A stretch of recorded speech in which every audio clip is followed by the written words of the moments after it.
We are going to do an experiment with marker and spoon. So let's go into the experiment video.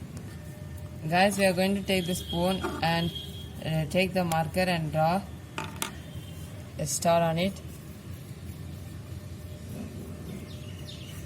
Then leave it to dry, and afterwards we insert it into the water to see the reaction.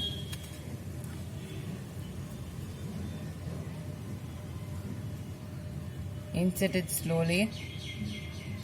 You can see the marker, the star floating. So this is the experiment. Guys, we have drawn many shapes and put in the water. Now we'll do a circle. Guys, we are putting the circle. So you can try this experiment at home.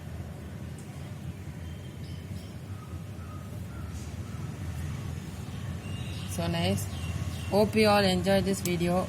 Please like, share, subscribe and comment after trying this experiment in the comment box, and click the bell button for more interesting video, and bye.